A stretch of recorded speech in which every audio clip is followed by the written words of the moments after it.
وہ تو آپ کو پتہ ہے الیکشن کا رزلٹ کیا نکلا. اب زرداری صاحب نے رابطہ کیا ان سے, اسحاق ڈار سے جو بات ہوئی ہے اس کی بات ہوئی ہے ان سے؟ جی بات اس کی کوئی تفصیل معلوم ہوئی ہے, یعنی ذرائع سے یہ کہہ رہے ہیں, ذمہ دار ذرائع مگر کہہ رہے ہیں. انہوں نے کہا کہ جی وہ میاں صاحب سے کہیں کہ وہ سپورٹ کریں اس کو. اچھا. انہوں نے کہا میں یہ بات میاں صاحب سے نہیں کہہ سکتا, اس لیے کہ طے ہوا تھا کہ نون لیگ کا ہوگا. انہوں نے کہا کہ وہ تو جو آپ آدمی تجویز کر رہے ہیں وہ تو بلاول بہت اس پہ ناخوش ہے, اور وہ کہتا ہے کہ وہ ہمیشہ بلاول کا نام لے کے بعد باتیں کرتے ہیں. وہ بے نظیر کے قاتلوں کا وکیل تھا. تو انہوں نے کہا وکیل تو کسی کا بھی کوئی ہو سکتا ہے, وکیل تھا نا ان کا, اور میں یہ بات میاں صاحب سے نہیں کہہ سکتا. اچھا. ادھر جو خبر ہے وہ یہ ہے کہ اسٹیبلشمنٹ کے لوگوں سے میاں شہباز شریف اور ان کے صاحبزادے کی ملاقات ہوئی ہے. حمزہ شہباز کی؟ جی. اچھا. اور لمبی ملاقات ہوئی, 2-2.5 گھنٹے, ایک طویل ملاقات. اب پیپلز پارٹی والے جو ہیں وہ یہ کہہ رہے ہیں کہ اندر سے تو یہ ان کی مفاہمت ہو جاتی ہے, یہ ملک سے باہر چلے جاتے ہیں. اعتزاز احسن صاحب نے ذرا صاف الفاظ میں کہا. جی. اچھا یہ کہہ رہے ہیں کہ دیکھو جی یہ پیپلز پارٹی جو ہے وہ فلاں فلاں مواقع پہ اس نے حکومت کا ساتھ دیا, ٹھیک ہے. دراصل دونوں ہی, میں نے آپ سے کہا تھا مولانا فضل الرحمان سمیت سب کے سب حکومت سے بات کر رہے ہیں. اسی پر تو میں نے یہ عرض کیا تھا کہ نہ کوئی استعفے, نہ کوئی لانگ مارچ, نہ کوئی پنڈی کا قصد, ٹھیک ہے. اب یہ 57 بنائی کیوں ہے, 57 ووٹوں کا بتائیں. میں 57 ووٹوں کا بتاتا ہوں. بنائی کیوں ہے ہمارے بھائی؟ کوئی دباؤ ہوگا تو حکومت سے مفاہمت کریں گے نا, دباؤ ڈال کے کچھ لیں گے نا, اس کے بغیر کریں. اچھا ہو گیا 57 ووٹ, 27 ان کے 30 ان کے, بالکل. اچھا اب ان کو تو مل گیا ایک جماعت اسلامی کا ووٹ اور اے این پی کا. اے این پی کا یاد رکھیں کہ زرداری صاحب اے این پی کے ورکر تھے, ان کے والد صاحب بھی اے این پی کے ورکر رہے ہیں, ٹھیک ہے. ان کے والد تو کھلم کھلا زرداری صاحب کے تو قائد اعظم کے خلاف بات کرتے تھے نا, ریکارڈ پہ موجود ہے, وہ یوٹیوب پہ چلے جائیں, اور نہایت افسوسناک گفتگو کرتے تھے, پاکستان کے قائل ہی نہیں تھے. اور زرداری صاحب خود کہہ چکے ہیں کہ کشمیر کی نئی قیادت جو ہے, جب یہ صدر تھے تو انہوں نے کہا تھا کہ یہ محبوبہ مفتی اور عمر فاروق اور فلاں اور فلاں فلاں وہ سب لوگ جو بھارت نواز ہیں, ان کا امریکہ کی یہ کشمیر کی نئی قیادت ہے. ان کا کیا پاکستان میں فیت ہے, ان کی دولت کہاں ہے؟ اچھا وہ ایک جماعت اسلامی کا ووٹ مل گیا جب احسن اقبال نے کہا, جماعت اسلامی میں عرض کرتا ہوں, جماعت اسلامی یہ کہتی ہے, ان سے پوچھا گیا, انہوں نے کہا بھائی پارلیمانی روایت کیا ہے, جس پارٹی کے ممبر زیادہ ہیں ڈیفینیٹلی اس کا اپوزیشن لیڈر ہوگا. اور ایک صاحب نے یہ کہا کہ یہ جماعت اسلامی کا کارکن احسن اقبال, یہ ہمارے ووٹوں سے انجینئرنگ یونیورسٹی میں عہدیدار بنا, اسی سے اس کی کوئی پذیرائی ہوئی, سیاست میں کوئی حیثیت بنی, یہ جا کے نون لیگ کی گود میں بیٹھ گیا. اور ہم تو یہ بات اس کے باوجود نہیں کہتے. اس نے کہا میں ذاتی طور پہ آپ سے کہہ رہا ہوں, ایک صاحب نے کہا.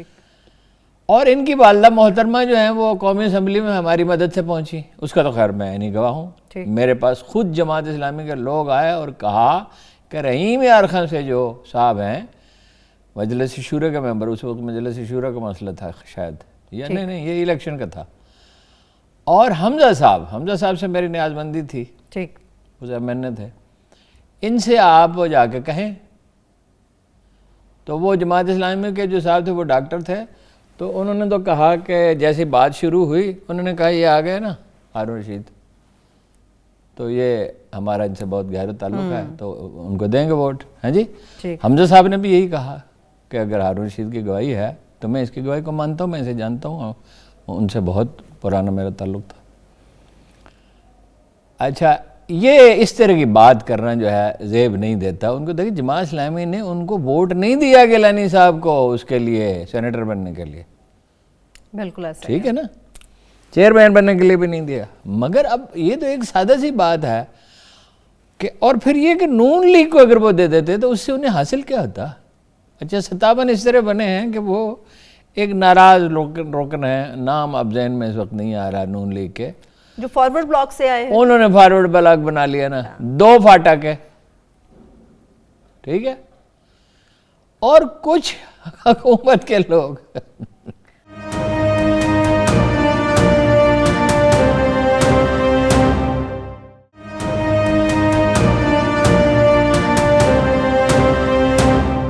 مریم صاحبہ جو یہ بات کر رہی ہیں کہ پیپلز پارٹی سرکاری اپوزیشن بن رہی ہے، تو یہ درست ہے پھر کہ اگر حکومت کی طرف سے کچھ لوگوں نے وہ تو قصہ یہ اور ہے نا، قصہ یہ ہے کہ اسٹیبلشمنٹ تو کو یہ رائے رکھتی ہے، فیصلہ تو وزیر اعظم نے کرنا ہے بعض چیزوں میں، ظاہر ہے اگر وہ بعض چیزوں پہ عثمان بزدار پہ ڈٹے ہوئے ہیں تو باقی تو آپ قصہ ہی چھوڑ دیں، قصہ ہی چھوڑ دیں، بالکل درست، کہ بھائی اسٹیبلشمنٹ کے ایک حلقے میں کم از کم یہ تھنکنگ پائی جاتی ہے، اور مضبوط حلقے میں کبھی قانون سازی کریں ان سے مل کے، اگر کسی آئینی ترمیم کی ضرورت ہے وہ کریں، اس سیاسی استحکام آئے، مقدمات کے جلد فیصلے ہوں، سٹیبلٹی آئے گی، مہنگائی کم ہوگی، سرمایہ کا فرار کم ہوگا، دیکھو سٹیبلٹی سے ہی ترقی ہوتی ہے نا، سیاسی استحکام ہو، اور وہ ملکے سے مراد اتحاد نہیں ہے، ورکنگ ریلیشن شپ ہے۔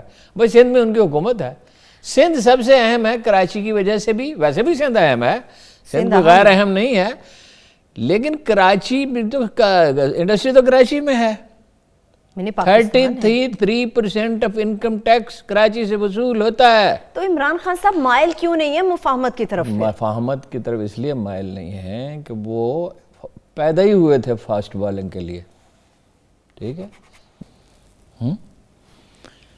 بھائی مزاج کا مسئلہ ہے، طبیعت میں مجھے کہنے لگے ایک دفعہ کہ میں جو اخبار میں میرے خلاف لکھتا تھا نا، میں بھی پھر اس کو چھوڑتا نہیں تھا، بھولتا نہیں تھا، وہ پھر چاہے الٹا لٹک جائے اس کو انٹرویو بھی نہیں دیتا تھا، اس کی بات ہی نہیں سنتا تھا۔ میں نے کہا یہ وصف کی بات تو نہیں ہے،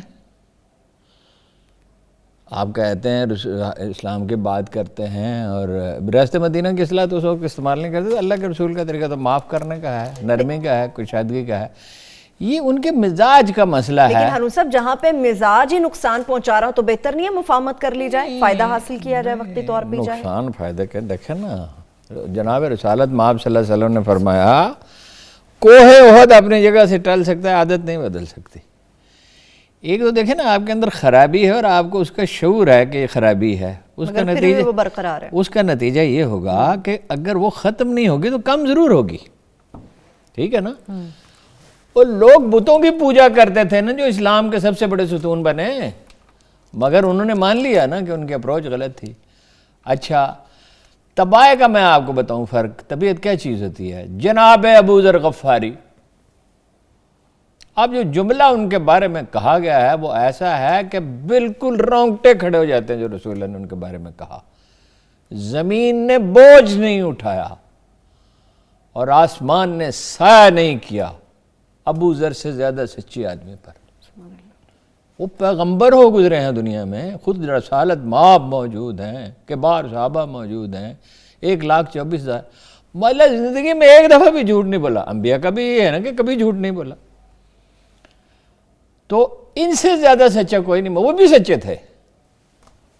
اب ایک دن کہنے لگے، خلفاء پہ بھی تنقید کرتے تھے، بڑی سخت تنقید کرتے تھے، اور ایک دن کہنے لگے جناب بلال سے، اب بلال جو رسول اللہ کو کتنے محبوب تھے، کہنے لگے کہ یہ اب تو مجھے بتائے گا کالی ماں کے بیٹے۔ لیکن اب فرق کیا تھا؟ جیسے ہی انہیں احساس ہوا کہ وہ کیا کر گزرے، وہ اس قدر وہ رنج میں مبتلا ہوئے، کہا بلال میں زمین پر لیٹتا ہوں اور اپنا قدم میرے اوپر رکھ، مجھے احساس ہو کہ میں نے کتنی بڑی غلطی کی ہے، جی بہت رنجیدہ رہے۔ اچھا بے باک تو اتنے تھے نا کہ جناب رسالت مآب کو ارشاد فرماتے تھے تو اس پہ سوال کرتے تھے، کوئی یہ نہیں کہ خدا نخواستہ، وہ سوال تو سیکھنے کے لیے کیا جاتا ہے نا۔ مطلب جب آپ نے فرمایا جس نے کہا اللہ ایک ہے اور محمد اس کے رسول ہے، دل سے کہا، وہ جنت میں جائے گا۔ تو جناب ابو ذر فرمانے لگے، کیا کہنے لگے، خواہ اس نے چوری اور بدکاری کی ہو. آپ نے فرمایا ہاں. مطلب کی ہو سے مراد یہ نہیں کہ کرتا رہے ہے، مطلب غلطی کی، چوری کی، اللہ سے معافی مانگے، اس کی تلافی کرے. دوسری دفعہ پھر کہا یا رسول اللہ، خواہ اس نے چوری اور بدکاری کی ہو. تو آپ نے فرمایا ہاں، خواہ ابو ذر کو کتنا ہی ناگوار ہو. یہ ہے مزاج کا مسئلہ، نہیں بہترین انسانوں میں سے. ان کے ساتھ تو ہارون صاحب کسی طور اچھا پھر یہ ہے کہ جب آپ مشورہ نہیں کرتے، اللہ نے حکم دیا ہے کہ مشورہ کرو. یعنی مسلمان کی نشانی یہ بتائی مومن کی، مومن کہ وہ مشورے سے کرتا ہے. کیونکہ تنہا آدمی کی عقل کیا ہے؟ یہ نہیں رسول اللہ صلی اللہ علیہ وسلم جیسی وزڈم کا کوئی تصور انسان کر سکتا ہے. یعنی ہونے کا تو سوال ہی نہیں. وہ بٹھاتے تھے لوگوں سے، مشورہ کرتے تھے، مشورے پہ خندق کھودی تھی نا. بہترین مشورہ خدا نے ایک انسٹیٹیوشن، مشورہ ایک انسٹیٹیوشن ہے، صرف ایک طرز فکر نہیں ہے، یہ ایک ادارہ ہے. توبہ بھی ایک ادارہ ہے، انسٹیٹیوشن ہے. اس لیے کہ اس سے پہلو کھل کے، ایک آدمی ہے بڑا دانا ہے، جناب عمر فاروق کے دانا نہیں تھے جب وہ، اور انہوں نے کھڑے ہو کے ممبر پہ کہہ دیا کہ میں میئر مقرر کرتا ہوں. تو خاتون اٹھی، اس نے کہا اللہ کے رسول نے مقرر نہیں کیا، آپ کیسے کر سکتے؟ تو آپ نے فوراً اپنا فیصلہ واپس لیا. ٹھیک. اچھا پوتے کی وراثت کا مسئلہ جو ہے وہ لکھ ڈالا تھا، لکھ دیا تھا، صرف زبانی نہیں. پھر اسے واپس لیا، کہا کہ میں سمجھتا ہوں کہ درست نہیں ہے. لائق سے لائق لوگ، قائد اعظم سلٹ سے لے کے چترال تک لوگوں سے مشورہ کرتے پھرتے تھے، نوجوانوں سے، وکیلوں سے، سیاسی کارکنوں سے، ایک جگہ. وہ تو 1930 میں انہوں نے تو نہیں کہا تھا کہ 2 آزاد ملک بننے چاہیے مسلمانوں کے، خود کو عقل کل نہیں سمجھتے تھے، عقل کل نہیں سمجھتے تھے. ایک بریک لے لیتے ہیں. کوئی بھی شخص جو دانا ہے خود کو عقل کل سمجھ سکتا ہی نہیں، بلکہ عقل مند بھی نہیں سمجھتا، وہ اپنے آپ کو طالب علم سمجھتا ہے. چلیے ایک بریک لے لیتے ہیں ہارون صاحب، ایک چھوٹی سی بریک کی طرف چلتے ہیں. جب بریک سے واپس آئیں گے، چونکہ عمران خان صاحب سے متعلق بات چل رہی ہے، تو عمران خان صاحب اس وقت انہوں نے خود کو کوارنٹائن کیا ہے، کورونا میں مبتلا ہے، مگر کچھ ایسی چیزیں سامنے آئی ہیں جس کے بعد یقینی طور پہ اس پہ بات کرنا بڑا ضروری ہے. اور شہباز شریف صاحب سے متعلق ایک بڑی اہم خبر ہے جو کوشش کریں گے کہ پروگرام سے قبل تو مجھے نہیں بیان کی گئی ہارون صاحب کی طرف سے، بریک سے واپس آ کے آپ لوگوں کے ساتھ شیئر کریں گے. اسٹے ود اس.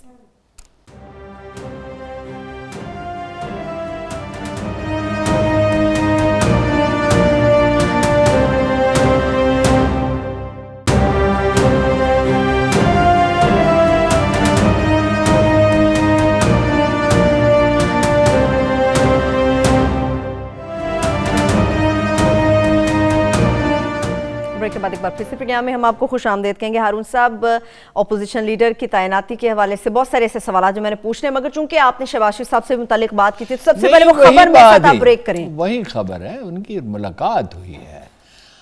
اب اس ملاقات کی آپ یہ دیکھیں اثرات کیا ہو سکتے ہیں. محترمہ نے کرائی اپنی ضمانت کہ برقرار رہے گی، یہی میں عرض کر رہا ہوں نا، اس کے جو ممکنہ ہو سکتے ہیں پاسبلٹیز ہیں. جی گرفتار تو وہ کر ہی نہیں رہے تھے، تو ضمانت کس لیے کرائی؟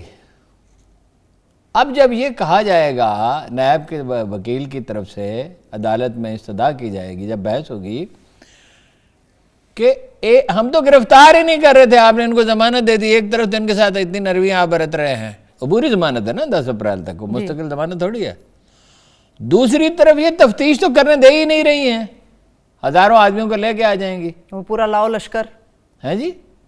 اچھا ایک اطلاع یہ بھی ہے کہ یہ انڈرسٹینڈنگ سے ہوئی ہے کینسل، یعنی ان کی طرف سے رابطہ کیا گیا ہے، جب اسے اپنی فتح قرار دے رہے ہیں. ٹھیک ہے.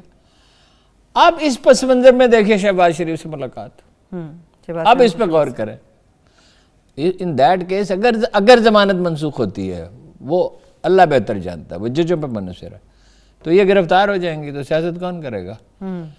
شہباز شریف نے ضمانت کی درخواست داخل کر دی ہے، اس نے خود وڈرا کی ہوئی تھی، اور بات چیت بھی کی ہے اسٹیبلشمنٹ کے لوگوں سے. ایک بات یاد رکھیے، اس ملک میں ایک ہی پارٹی مستقل رہے گی، باقی ہر پارٹی کی عمر ہے، وہ ہے مسلم لیگ. وہ نون لیگ تو یہ چند برسوں سے نام ہے نا، اس سے پہلے جو صدر تھے، کبھی کوئی صدر تھا، کبھی ممتاز دولتانہ تھے، کبھی وہ تھے، کبھی لیاقت علی خان تھے. مطلب وہ پارٹی اس ملک کی مسلم لیگ ہے. وہ ضروری نہیں ہے کہ شریف خاندان کی گرفت میں رہے، اور یہ بھی ضروری نہیں ہے. مریم دیکھیے اس کی پاپولیرٹی اور اہمیت میں اضافہ ہوا ہے، اس میں کوئی شبہ نہیں ہے، لیکن اپنے غلط فیصلوں سے ایک پاپولر لیڈر ان پاپولر بھی ہو سکتا ہے اور ناکام بھی ہو سکتا ہے. ہزارہ کی تحریک کتنی بڑی تھی ہزاروں کو صوبہ بنانے کی، کہاں گئی؟ اپنا پختونستان کی اتنی بڑی تحریک تھی، کوئی نام نہیں لیتا، سندھو دیش. اب یہی کام انڈیا آزاد کشمیر میں کر رہا ہے، بڑے پیمانے پر لوگوں کو خرید کے خود مختار کشمیر کی بات ہمارے علاقے میں. لیکن یہ وہ چیزیں ہوتی ہیں جب یہ سوال اٹھے گا الیکشن کمپین میں کہ مریم انڈیا کے خلاف ایک لفظ نہیں کہتی ہیں، تو پھر کیا جواز پیش کریں؟ اور بہت سی چیزیں ہیں. تو یہ اس خبر کی اہمیت یہ ہے، اور حمزہ کا موجود ہونا ملاقات میں، دس از ویری امپورٹنٹ. دیکھو چھوڑ دے، جیسے یہ پی ڈی ایم ہمیشہ رہے گی ایک ڈھیلا ڈھالا اتحاد جس میں سارے اپنے طور پہ اسٹیبلشمنٹ سے بات کرتے رہیں گے، ایک ہی نقطے سے ایک ہی جگہ سے سب اپنے اپنے لیے راستہ نکالیں گے. ٹھیک ہے، کہنے کو تو یہ دعویٰ بھی وہ کر رہے ہیں ہم اسے انتخابی اتحاد بنا دیں گے، نہیں مینس پیپلز پارٹی. اب ایک اور پہلو کو دیکھیے، پیپلز پارٹی کا سسٹم میں سٹیک پہلے تو تھا ہی، اب اور بڑھ گیا. سندھ کی حکومت ہے نا ان کے پاس. آپ پیپلز پارٹی کی اتنی بات کر رہے ہیں، پھر آپ ورکنگ ریلیشن شپ کی بھی بات کر رہے ہیں، آپ ایک دم سے اتنے قائل کیسے ہو گئے؟ سب کیوں ہو گئے آپ پیپلز پارٹی کے؟ ایک دم سے نہیں ہوا میں قائل.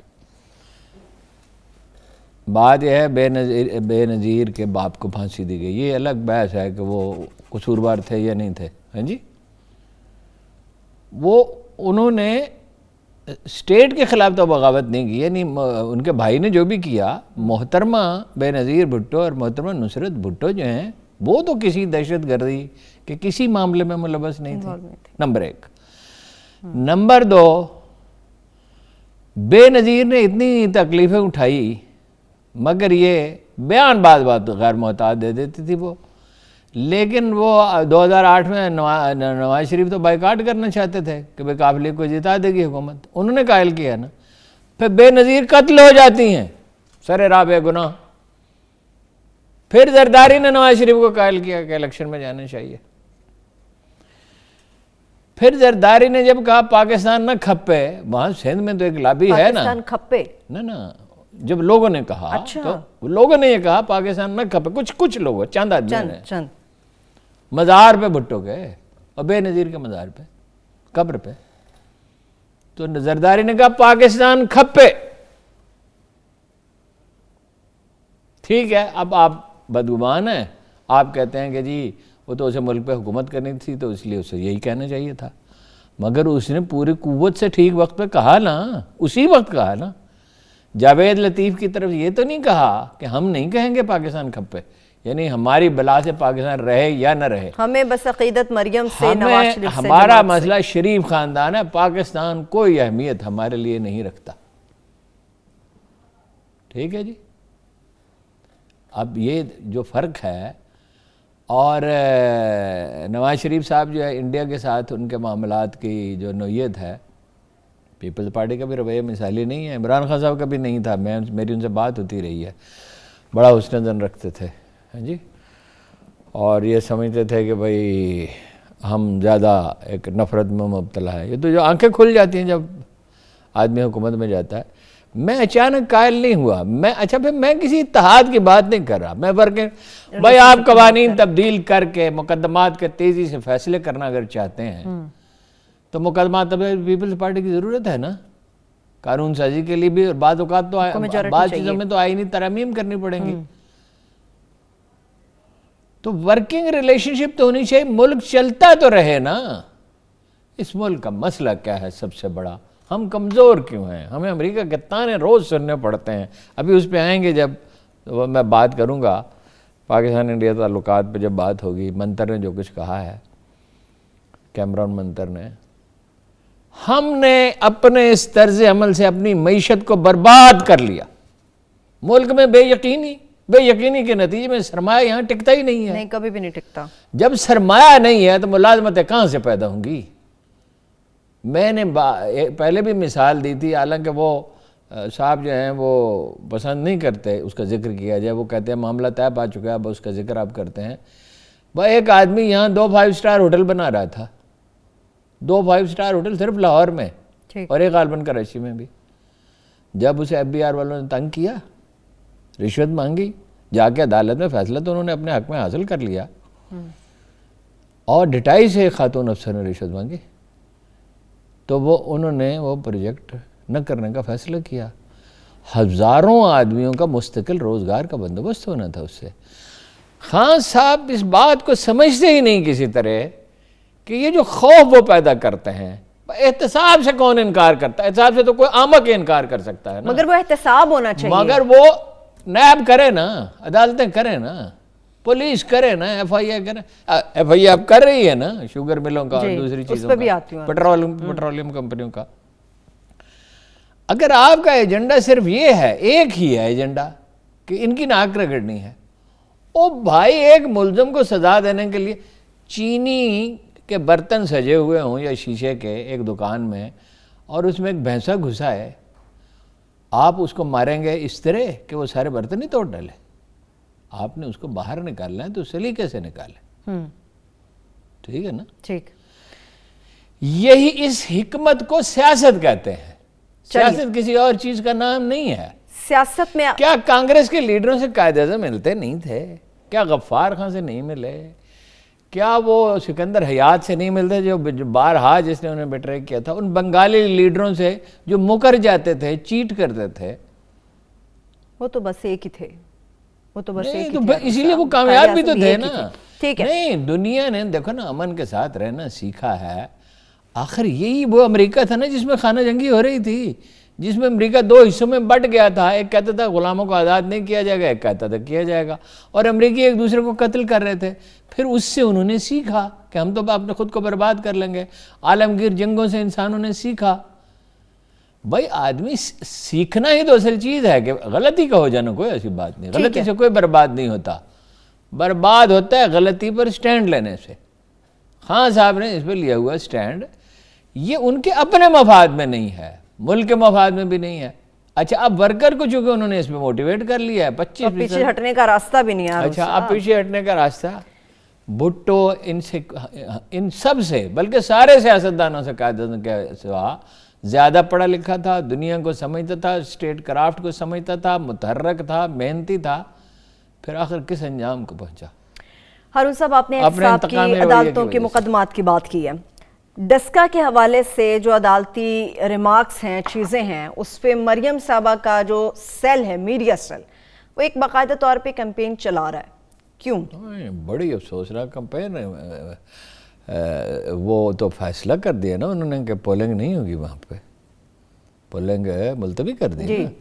اور یہ جناب جسٹس عطا بندیال نے کہا کہ چند پولنگ اسٹیشنوں کا مسئلہ ہے تو پورے حلقے میں کیسے ری پولنگ ہو سکتی ہے. اور فائرنگ بھی، یہ بھی کہا ایک جج نے، غالباً انہی نے، کہ فائرنگ تو نون لیگ پہ بھی الزام ہے کہ اس نے بھی کی. جی ایسا ہی ہے بالکل. اب جو وہ کریکٹر اسیسینیشن کمپین ہو رہی ہے ججوں کی، وہ ان اکاؤنٹ سے ہو رہی ہے جن کی مریم براہ راست نگرانی کرتی ہے. میں ذمہ داری سے کہہ رہا ہوں. اچھا، ایک دن ایک عدالت انہیں ضمانت دیتی ہے، وہ فیصلہ ٹھیک ہے، اور دوسرے دن عدالت ایک دوسرا فیصلہ دیتی ہے جو ان کے حق میں نہیں جاتا. بھائی ایک فیصلہ آپ کے حق میں گیا، وہ بالکل جج اچھے ہیں، ٹھیک ہیں اور درست ہیں اور انصاف ہے.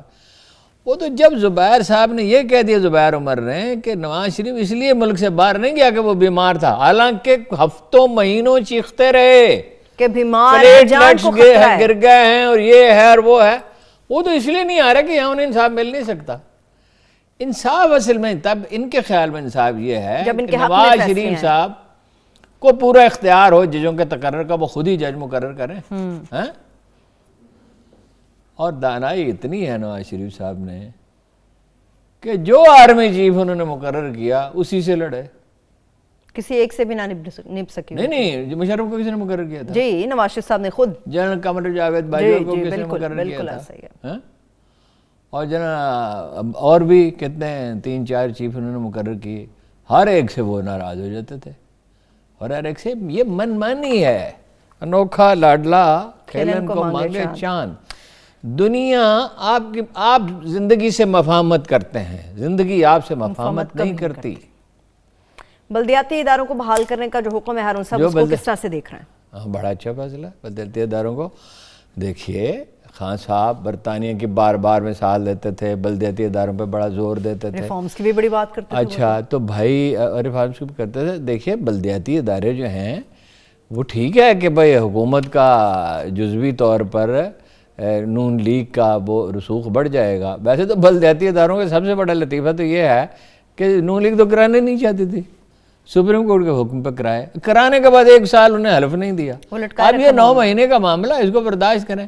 میرا یہ خیال ہے کہ دیکھیے ان کو پیسے چاہیے ہوتے ہیں نا، حکومت سے لینا نا پیسے، تو ان کو ایسا کوئی طوفان نہیں کھڑا کر دیں گے وہ۔ ایم این ایز نیچے تک جانے نہیں دیتے ہارون صاحب، یہ معاملہ پورا پیسوں کا، جتنے بھی ترقیاتی چیزیں ہوتی ہیں کروانی چاہیے، ایم این ایز تو نیچے تک جانے اپنی جگہ ایک مسئلہ ہے، لیکن بلدیاتی اداروں کے بغیر جمہوریت ہے کیا؟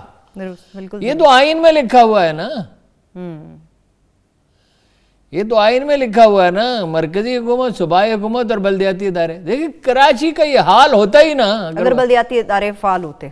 جب نعمت اللہ خان تھے اور مصطفیٰ کمال تھے تو کراچی کیوں ترقی کر رہا تھا؟ باوجود اس کے کہ ایم کیو ایم کا رویہ کیسا عجیب و غریب تھا، وہ ایم کیو ایم کے نمائندے تھے نا۔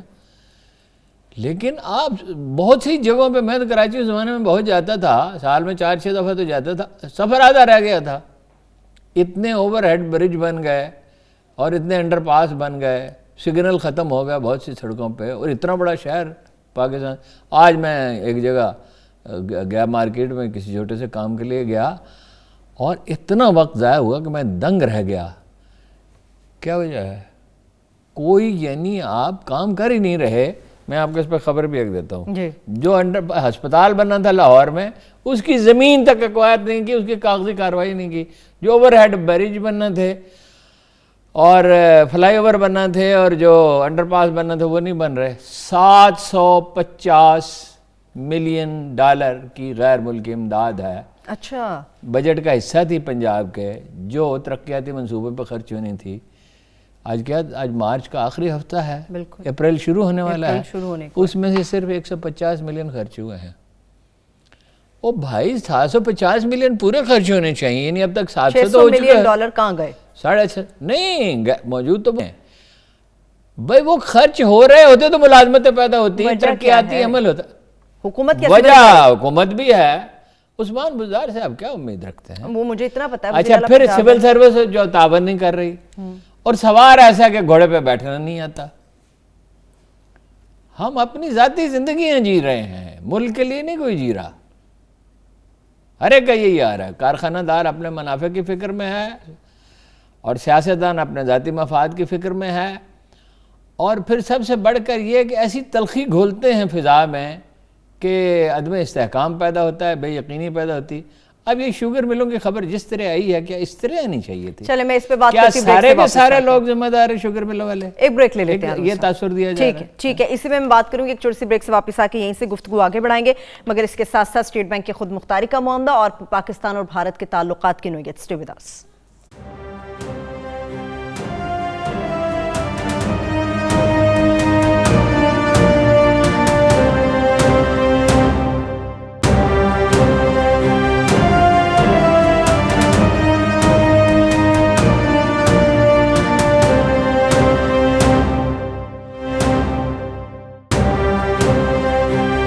Welcome back. ہارون صاحب، چونکہ عمران خان اور ان کی گورنمنٹ کے فیصلوں سے متعلق بات آگے کریں گے، مگر عمران خان صاحب جو فیصلے سازی کر رہے ہیں اس دوران، حالانکہ وہ کورونا میں بھی مبتلا ہیں، پھر میٹنگز وہ کر رہے ہیں، اسکول بند ہیں، ملازمتوں کے مسائل پیدا ہو رہے ہیں، آپ گھروں سے باہر نہیں نکل سکتے، اسمارٹ لاک ڈاؤن ہو رہے ہیں، مگر ملک کا وزیر اعظم تو باقاعدہ میٹنگ کر رہا ہے، سب کو ساتھ بٹھا کے۔ ٹھیک، خیر انہوں نے ہمت کا مظاہرہ کیا، اس کی تو داد دینی چاہیے۔ میٹنگ ہو سکتی ہے، تھوڑا فاصلے پہ بیٹھ جائیں، یعنی 10 فٹ کے فاصلے پہ۔ کرونا جب بہت شدت کے ساتھ پھیل رہا تھا تو اس وقت ہم نے دیکھا تھا کہ یورپ میں پڑوسی اپنے اپنے گھر کے دروازے پہ بیٹھ کے، یعنی 20 فٹ کا فاصلہ رکھ کے گفتگو بھی کرتے تھے، یا بالکونی میں کھڑے ہو کے کرتے۔ تو اس ہمت کی داد دینی چاہیے۔ ندیم بابر کا جو انہوں نے فیصلہ کیا ہے، اس پہ بھی انہیں داد دینی چاہیے۔ جو چیز ٹھیک ہے، سوال یہ نہیں کوئی سی آدمی کے 10 فیصلے ہیں، فرض کیجئے ہمیں 9 سے اختلاف ہے مگر 10واں ایک اچھا فیصلہ کرتا ہے تو اس کی داد مجھے لگتا ہے ہارون صاحب عمران خان صاحب آپ کو بہت سنجیدگی سے سن رہے ہیں آج کل. آپ کی بہت مجھے نہیں پتا، آپ کی بہت ساری باتوں پہ عمل درآمد ہو رہا ہے. سن رہے ہوں تو کار ہماری سنتے تو یہ جو ہے معاشی استحکام کے معاملے میں اس کو اہمیت دیتے. اس لیے نپولین جیسے کہتا تھا فوج پیٹ کے بل رینگتی ہے. اگر ملک میں معاشی خوشحالی نہیں آئے گی آپ کب تک اپنا دفاعی بجٹ منجمد رکھ سکیں گے؟ منجمد رکھنے کا مطلب یہ دراصل کم ہو رہا ہے ہر سال. جی آپ کے سر پہ انڈیا جیسا دشمن بیٹھا ہوا ہے اور آپ کو کوئی پرواہ نہیں، آپ کی معیشت برباد ہوتی چلی جا رہی ہے. لیکن کرپشن کے اوپر اور خاص طور پہ پیٹرولیم ڈویژن کو لے کے جو میں بھی بہت عجیب ہوں، اتنا عجیب ہوں کہ بس خود کو تباہ کر لیا اور اس کا ملال بھی. کیا بات ہے ہارون صاحب، کیا بات ہے، زبردست زبردست. ابھی کرپشن کے اوپر عمران خان صاحب نے جو سٹینڈ لیا وہ اتنا شدید ہے، اتنا سخت ہے، اس کے کچھ فائدے بھی ہوں گے انہیں، نتائج کیا ہوں گے؟ دیکھیے ایک ہوتا ہے وقتی فائدہ، یعنی آپ جذباتی اور جنونی کیفیت میں ہیں. مثلا آپ ایک چھوٹی سطح پہ مثال لیں، آپ اپنے پڑوسی سے لڑ رہے ہیں، ممکن ہے وہ غلطی ہو، آپ کا پڑوسی ٹھیک لڑ رہے ہیں، آپ کے بچے آپ کے پشت پہ آ کے کھڑے ہو گئے اور تلخی گھل گئی، پھر محلے والے بھی بٹ گئے، کچھ ایک کی حمایت کرنے لگے، کچھ آپ کی حمایت میں نکالا. ان دی لانگ رن تو دیکھیے یہ تباہ کن ہے نا. یعنی وہ براہ راست موضوع سے متعلق نہیں ہے لیکن رسول اللہ نے اصحاب رسول کہتے ہیں کہ اتنی پڑوسی کے تعلقات کے بارے میں یہ حقوق کے بارے میں اتنی تاکید کی گئی کہ ہمیں لگا کہ اسے جائیداد میں سے بھی حصہ دے دیا جائے گا. اچھا وقتی فائدہ تو ہوگا خان صاحب کو کہ ان کے ورکر ان کے پشت پہ کھڑے رہیں گے، جیسے بھٹو صاحب کے کھڑے رہے تھے، بلکہ ان کے اس کے بعد بھی کھڑے رہے. ان دی لانگ رن اس کا ہمیشہ نقصان ہوتا ہے، اس لیے کہ اصول جو ہے وہ کشادگی ہے مزاج کی، طبیعت کی. اصول یہ ہے کہ ملک میں استحکام ہو اور اسی میں ترقی کا عمل تیز ہو سکتا ہے نا. میں سمجھتا ہوں کہ یعنی ایک پہلو سے تو وہ اچھے، یہ ان کی خوبی ہے کہ وہ ڈٹ کر کھڑے رہتے ہیں، ڈٹ کر کھڑے رہیں تو خوبی ہے، مگر صحیح موقع پہ ڈٹ کر کھڑے ہو نا، وہ ایک الگ بات ہے ہارون صاحب، وہ بالکل ایک الگ چیز ہے. موقف جو ہے سوچ سمجھ کے اختیار کرنا چاہیے. یعنی مجھے جیسے ہی حکومت بنی ایک وفاقی وزیر نے پوچھا کہ کیا ہم اسٹیبلشمنٹ سے سپیس لے سکتے ہیں؟ میں نے کہا لے سکتے ہیں. انہوں نے کہا کیسے؟ میں نے کہا مارل اتھارٹی سے. اچھے کام کریں، آپ کی پاپولیرٹی میں اضافہ ہوگا، آپ ڈیلیور کریں. کرونا آ گیا، خیر پچھلی حکومتوں نے ملبہ چھوڑا، یہ باتیں ان کی درست ہیں، لیکن وہی بات بار بار ہم عرض کرتے ہیں، عدلیہ میں، پولیس میں، FBI میں، کسی جگہ اصلاحات کا آغاز تک نہ ہو سکا. صحیح. استحکام کی ہارون صاحب بات بہت شور سنتے تھے پہلو میں دل کا، جو چیرا تو ایک قطرہ خون نہ نکلا. استحکام کی بات کرتے ہیں، کچھ فیصلے بھی ہو رہے ہیں اسٹیٹ بینک سے متعلق، اس کی خود مختاری کا نتیجہ کیا ہوگا؟ ایک حلقہ یہ کہہ رہا ہے اس کو بیچ دیا، ایک حلقہ یہ کہتا ہے نہیں بیچنے کی بات بہت ہی مذکر خیز اور ہمکانہ ہے، اس لیے کہ یہ تو IMF کا پروگرام ختم ہو جائے گا، پھر قانون بدل سکتے ہیں. تو سادہ سا قانون ہے، کوئی آئینی ترمیم تو نہیں ہے. یعنی یہ درست IMF کے کہنے پہ کیا گیا؟ IMF کے کہنے پہ کیا گیا. اس کے فائدے بھی ہیں، اس کے نقصانات بھی ہیں. نقصانات کو کم کیا جا سکتا ہے. نقصان یہ ہے کہ اب وہ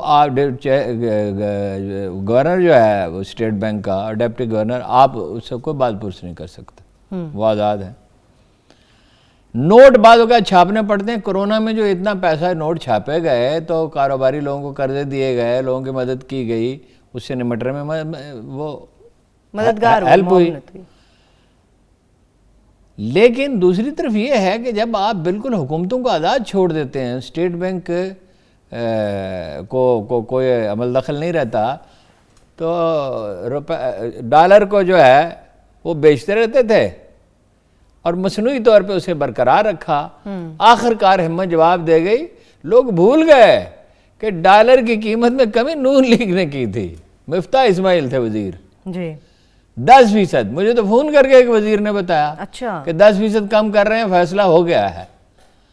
میرا خیال ہے وہ میری خیرخواہی کر رہے تھے، وہ چاہتے تھے کہ میں ڈالر خرید لوں، کچھ فائدہ اٹھاؤں. خیر میں تو چونکہ واز کرتا رہتا ہوں اس بات کا کہ نہیں کرنا چاہیے، تو اس لیے الحمدللہ میں نے تو نہیں کیا. اور پھر کتنی خرابی ہوئی کہ 50%. ڈالر 100 سے 150 تک گیا، اس کا اکانومی کو کتنا نقصان ہوا.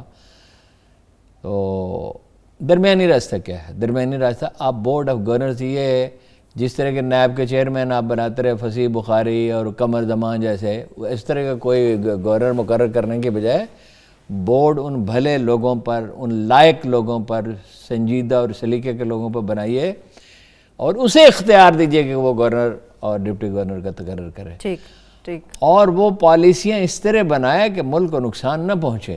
باقی اس فیصلے کو اگر آپ اچھا وہ کہتے ہیں جی یہ IMF کا آدمی ہے، جی او بھائی یہ پاکستان کے لیے اعزاز کی بات ہے کہ ورلڈ بینک میں اور IMF کے اس کے لوگ کام کرتے ہیں. صلاحیت ہوتی ہے تو کام کرتے ہیں نا. وہاں وہ جاسوسی کا ادارہ تو نہیں ہے، مالیاتی ادارے ہیں نا، ورلڈ بینک میں بھی ہیں. تو آپ اس کے نقصانات کو کم کر سکتے ہیں اور فائنینشیل ڈسپلن میں مدد مل سکتی ہے. کچھ نقصانات ضرور ہوں گے، حکومت پہ کچھ دباؤ بڑھ جائے گا اس کے لیکن دیکھیں نا آخری دن میں کیا کیا تھا شاید خاقان عباسی صاحب نے 200 ارب روپے دے دیے، جاری کر دیے، فوری طور پہ کیے تھے. اچھا جو وہ ابزار بھی نہیں کر سکتے، چند ہفتوں میں تو وہ لگ ہی نہیں سکتے. 100 ارب روپے کے ٹیکسی معاف کر دیے 1 لاکھ روپے تک کے آمدن پہ. سارے کارنامے سرانجام جانے سے پہلے دیے. اور 7 ارب روپے وہ مانگ رہے تھے اپنے حلقے میں گیس لگانے کے لیے. اب جس نے مری دیکھا ہے وہ جانتا ہے کہ اس کے دیہات میں گیس نہیں لگ سکتی، اس کے دیہات میں لگ ہی نہیں سکتی.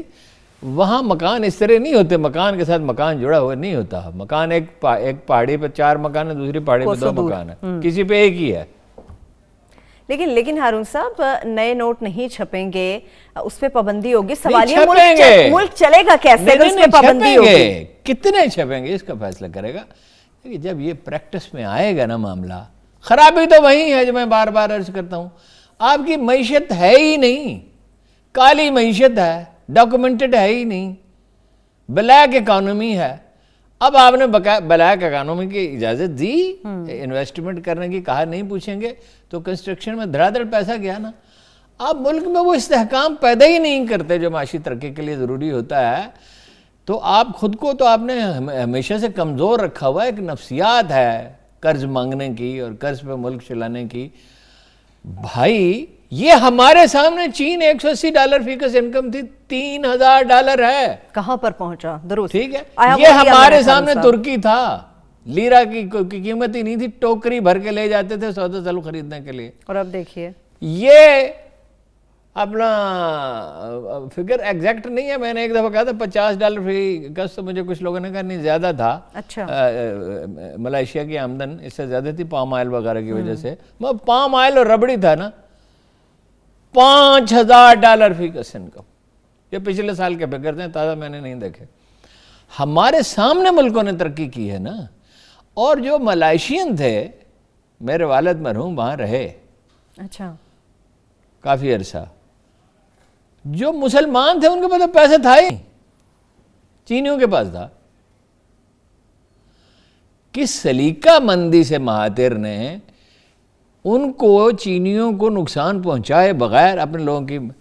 میرے سامنے کی بات ہے، انہوں نے کہا عمران خان سے، وہ انڈیا پاکستان کے تعلقات والا رہے گا، کل بات کریں گے، کہ ہم نے تو اسمبلنگ سے شروع کیا تھا، یہ ٹی وی اور یہ کمپیوٹر وغیرہ، اور اتنی ترقی کر لی. چلیے خان صاحب کی سمجھ میں بات نہیں آئی. ہو سکتا ہے ہارون صاحب آپ کی یہ بات بھی سن کے وہ کچھ عمل درآمد کر لیں. اس کے ساتھ ہی مجھے اجازت دیجیے، اپنا بہت سا خیال رکھیے. اللہ حافظ.